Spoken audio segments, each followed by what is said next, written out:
Welcome to the Slop Farm. Enjoy the video. You start by ensuring Theme Kit v2 is installed and your API key is ready. This lets you push and pull safely. Once done, clone the theme repository into a working folder and open it in your editor so files update live. Next, scaffold the widget directory with the updated kit template.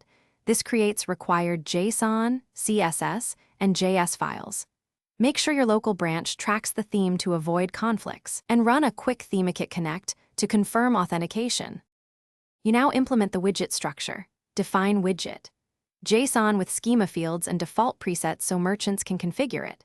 Then build the JavaScript module, export init and render functions, attach event handlers, and debounce interactive callbacks to reduce load. Simultaneously, author-scoped CSS using variables and mobile-first breakpoints for consistent theming.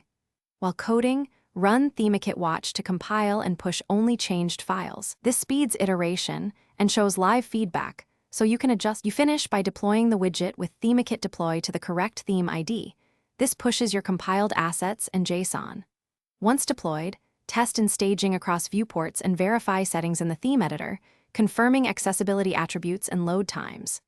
If the widget doesn't appear, enable verbose logs in ThemeKit and recheck API scopes and file paths.